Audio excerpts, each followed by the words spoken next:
I remember one thing. Now this reminds me, the last days of Baba.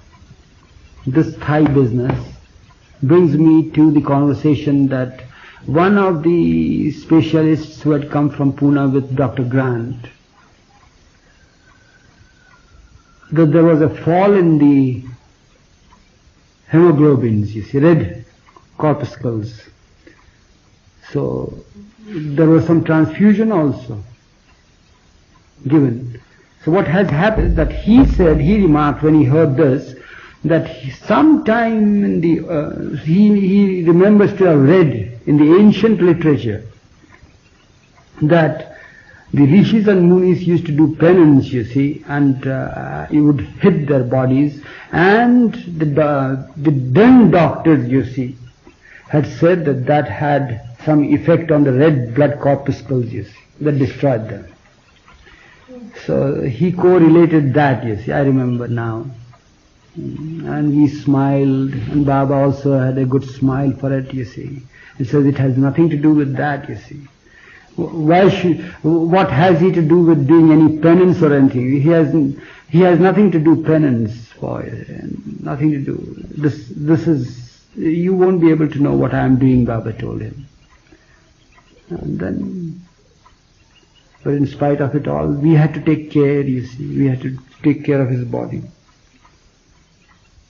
Just a few days prior to that, prior to his dropping the body, we could feel now that we are approaching the end of this ministry, so to say, this advent.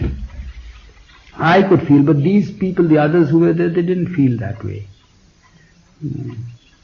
But I could feel, I could sense it. In the morning he said that today was my crucifixion.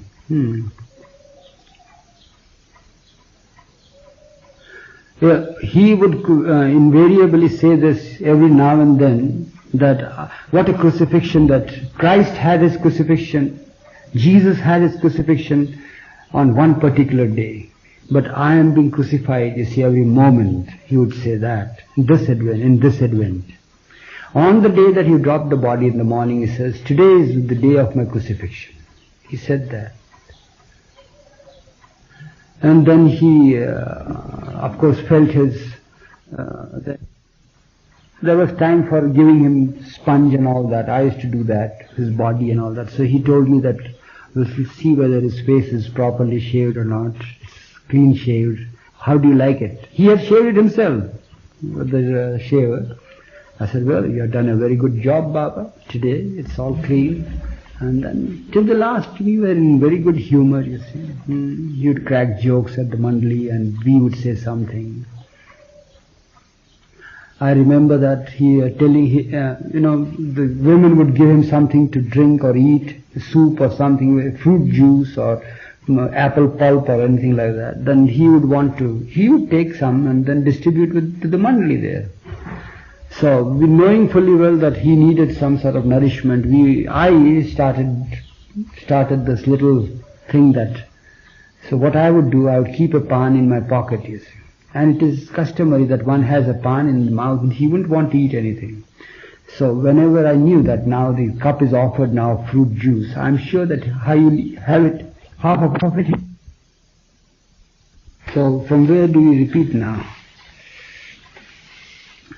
On the last day, say a week prior to his dropping the body, Baba would be given some nourishing diet, you see, like some pulp of fruit, you see, like apples or something like that, or the soup of lentils that he liked. What he would do is take some of it and then start distributing it to the Mandali, you see. But then the doctor wanted him to consume the whole thing because the quantity that was given was very little. And even that he wouldn't take it. So I started playing a trick with him, you see. What he would do is take half of it when doctor forced him to take, and then the other half he would pass it on to me to consume it. So after having taken all this, you see, for some days, I thought that now there should be a check put on this. So what I did was, I started carrying a pan with me, a pan. It's customary here in India that when we have pan in our mouth, nobody would want us to, nobody can force us to eat anything, you see. Because pan is such a thing that it's taken at the last, after we have had our meals or food or anything. So on the last day I remember, you see, Baba wanted me to have whatever was left over, because he would pass it on to me. So I knew that he was having a cup of fruit juice there, and knew very well that within a short time he'll now pass the cup on to me to finish it off. So without his watching me, I put pan in my mouth, and then when he started passing me the cup, he handed over the cup to me. I just expressed to him that he should finish it off because doctor wants him to have good nourishment and all that. He says, you have it. He gestured that I should have it. I said, but I showed my tongue. I said, Baba, I have pan in my mouth. He says, you have started playing tricks with me too.